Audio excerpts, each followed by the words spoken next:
அரசு தொடர்ச்சியாக 4 வருடங்களாக மாவட்டங்கள் தோறும் புத்தக திருவிழாவை நடத்தி தமிழறிஞர்கள், தமிழ் ஆளுமைகள், மாணவர்களிடையே, கல்லூரி மாணவர்களிடையே மிக சிறப்பாக அவருடைய ஆளுமை திறன்களை வளர்த்துக் கொள்ள உதவுமாக தமிழ்நாட்டினுடைய வளமான சமுதாயம், வலிமையான சமுதாயமாகவும் தமிழ் மக்கள், தமிழ்நாட்டு மாணவர்கள் வருங்காலத்தில் செழிப்புடன் வருவதற்கு இந்த புத்தக திருவிழா தொடர்ச்சியாக பங்களிப்பை தரும் என்று கருதி தொடர்ச்சியாக வருடா வருடம் இந்த புத்தக திருவிழாவை நடத்தி வருகிறது.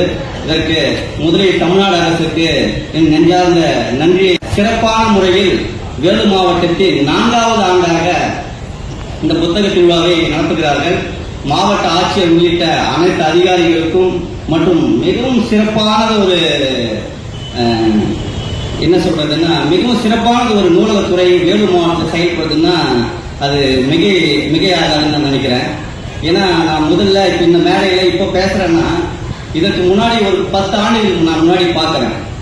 நூலகத்துறையினுடைய செயல்பாடு இந்த புத்தக திருவிழாவை மட்டும் இல்லை, இதை தாண்டி நூலகங்கள் எவ்வாறு செயல்படுது, அதை தாண்டி நூலகங்களுக்கு அவங்களுடைய அந்த ஒவ்வொரு மாவட்டத்தினுடைய வளர்ச்சியும் அந்தந்த நூலக அதிகாரிகள் எந்த அளவு சரியான திட்டமிட்டு சரியான அந்த சொற்பொழிவுகளை, அந்த சிந்தனை உரைகளை, அந்த படைப்புகளை மாணவர்களிடையே, இளைஞர்களிடையே எவ்வாறு கொண்டு செல்கிறது என்பதை பொறுத்துதான் அந்த நூலகத்துறையுடைய செயல்பாடை நம்ம எடை போடுவோம்.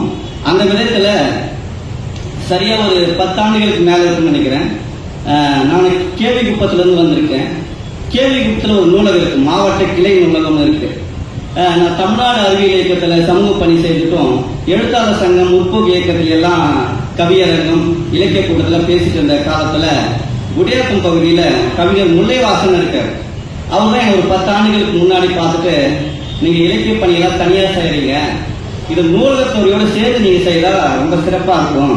நம்ம வேலூர் மாவட்ட நூலகத்துறை வந்து மிக சிறப்பாக செயல்படுது. நீங்க என்ன பண்ணுங்க, குடியாத்தில் நீங்க கூட்டத்துக்கு வரீங்க, குடியாத்தில் நிகழ்ச்சியை பார்க்குறீங்க, குடியாத்தில் நிகழ்ச்சியை கலந்துக்கிறீங்க, இது போல உங்க பகுதியில் இருக்கிற கேவிகுப்பம் நூலகத்துல, அரசு நூலகத்தை அங்க இலக்கிய நிகழ்ச்சி நடத்துறதுக்கும், அங்க இலக்கிய கூட்டங்கள்ல அறிஞர்களை கூப்பிட்டு பேச வைக்கிறதுக்கும் நீங்க வந்து முயற்சி பண்ணுங்க அப்படின்னு அவர் எனக்கு ஒரு ஆலோசனையும் அறிவுரையும் கூறினார். அதன் அடிப்படையில் நான் என்ன பண்றோம், குடியாத்துல போறோம், அங்க இலக்கிய கூட்டம் தொடர்ச்சியா செயல்படுது.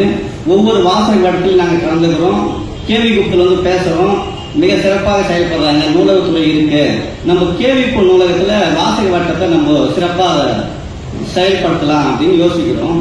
அது சிறப்பாக செயல்படுறதுக்கு அந்த நூலகத்துறையுடைய அணுகுமுறைகள் எங்களுக்கு வந்து ரொம்ப வியப்பா இருந்தது. முல்லைவாசல் சொல்லி அனுப்புறாருன்னு கேவிகுப்பத்தில் பிரபுன்னு ஒருத்தர் வருவாரு, இலக்கிய வாசக கூட்டம் நடத்துவாரு, நீங்க பங்கெடுக்கணும் போது அந்த கூட்டம் வந்து நாங்கள் போய் பேசுறதுக்கு போறோம். அப்போ நூலகரா லட்சுமி தேவின்னு இருந்தாங்க. அவங்க வந்து என்ன பண்ணாங்க, சரிங்க நீங்க இலக்கிய நிகழ்ச்சி நடத்துங்கன்னு எங்களுக்கு முழு ஒத்துழைப்பு கொடுத்தாங்க. இந்த மாதிரி தான் குடியாத்துல வாசக வட்டம் சிறப்பாக செய்யுது மாவட்ட அளவில். அந்த குடியாத்த வாசக வட்டத்தினுடைய செயல்பாடு, குடியாத்த நூலகத்தின் செயல்பாடு பார்த்தீங்கன்னா மாவட்ட அளவில் இல்லை, தமிழ்நாடு அளவிலேயே மாநில வாசக வட்ட விருது, அதிக உறுப்பினர்களை கொண்ட விருது, அதிக எழுத்தாளர்கள் பங்கு பெறக்கூடிய விருது, இந்த மாதிரி சிறப்பான வாசக வட்டத்தை முல்லைவாசன் அவர்கள் குடியாத்துல தொடர்ச்சியா செய்துட்டு இருந்தாரு. அதுக்கு ஊக்கமா நூலகர் பழனிசார் வந்து ரொம்ப வழிகாட்டுதலோட, ரொம்ப அணுகுமுறையோடு அதை செயல்படுத்தினாரு. அதன் அடிப்படையில் தான் நாங்கள் கேவிகுப்பத்தில் நடத்த ஆரம்பிக்கிறப்போ மிக சிறப்பான சூழ்நிலைகளுக்கு வந்துட்டே இருந்தது. அந்த ஒரு கூட்டத்தில் தான் இலக்கிய கூட சின்னதாக நடத்திட்டு இருக்கப்போ நூலகர்களுடைய அணுகுமுறையை வந்து மாதம் குடியாத்தில் நிகழ்ச்சி நடத்தினா கேவிகுப்பத்தில் நடத்துங்க, கேவிகுப்பத்தில் நடத்துவாங்கன்ற மாதிரியான ஒரு காலகட்டத்துக்கு நகருது. அப்போ அந்த நூலகத்துடைய அணுகுமுறை வாசக வட்டத்தில் நாங்கள் செய்த எடுக்கிற பணியிலேயே இப்போ என்னுடன் பேச வந்திருக்காங்க, அவரோட தான் நான் பேச வந்திருக்கேன். அக்கா தேன்மொழி அக்கா வந்து என்ன அதிகமாக எழுத்தாளராக இப்போ பேசுகிறவங்க, நாங்கள் கேவிகுப்பம் நூலகத்தில் சின்னதாக இலக்கிய கூட்டம் நடத்திட்டு இருக்கோம். அந்த இலக்கிய கூட்டத்தை பார்த்துட்டு அக்கா வந்து எனக்கு தொலைபேசி அழைச்சாங்க. அப்போவே, தம்பி நீங்கள் சிறப்பாக கேவிகுப்பத்தில் இலக்கிய நிகழ்ச்சி நடத்துறீங்க, நான் ஒரு நிகழ்ச்சி ஒன்று சொல்கிறேன், அந்த நிகழ்ச்சி நடத்தி கொடுங்க அப்படின்னு எங்ககிட்ட சொன்னாங்க. அந்த நிகழ்ச்சி பார்த்தீங்கன்னா சற்று ஏறக்குறைய ஒரு 7-8 ஆண்டுகளுக்குன்னு நினைக்கிறேன், முன்னாடி நினைக்கிறேன்.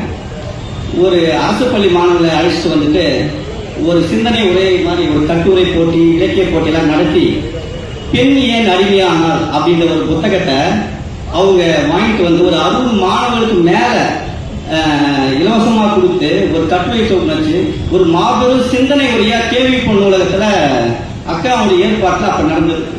அதுதான் கேள்விக்குள் நூலகத்துல எங்க வாசகர் கட்சி முதல் விருது. அந்த அந்த நிகழ்ச்சி தான் வாசகர் கட்சி சிறப்பா செயல்படுது அப்படின்றது எங்கள் நூலகர்கள் மத்தியிலையும் வாசகர்கள் மத்தியிலையும் கேள்விப்பு மக்கள் மத்தியிலும் ஒரு நல்ல பேரை எடுத்து கொடுத்தது. இதுக்கு வழியாச்சு அப்ப குடியாத்துல பாத்தீங்கன்னா ரவி சார் இருப்பாரு நூலகரா, அவர் மதன் சார் இருப்பார். இவங்க எல்லாம் வந்து குடியாத்துல ஒன்று நடத்திட்டாங்களா, பிரபு வந்து கேள்விப்பு ஒன்று நடத்துவாருன்னு சொல்லுவாங்க. தொடர்ச்சியான பங்களிப்பு ரவி சாருக்கும் மதன் சாருக்கும். இவங்க எல்லாம் பார்த்தா எல்லாம் சொல்லுவாங்க, பார்த்தா மாவட்ட குரூப்ல வந்தது பழனி சார் போஸ்ட் போட்டிருந்தாரு, கேள்விக்குள் நடந்து வந்து பேப்பர்ல வந்துருக்கு பார்ப்பா அப்படின்னு சொல்லுவாங்க. அதன் அடிப்படையில் இந்த புத்தக திருவிழா மட்டுமல்ல, வேலூர் மாவட்ட நூலகத்துறை இந்த வாசக வட்டத்தையும் வேலூர் மாவட்ட அளவிலையும் சரி கிளை நூலகங்களையும் சரி மிக சிறப்பாக செயல்படுது அப்படின்றத நான் முதல்ல அவங்க சொல்லிட்டு அவங்களுக்கு நான் நன்றி சொல்லிட்டு தான் இப்பதான் தலைப்பு போறேன்.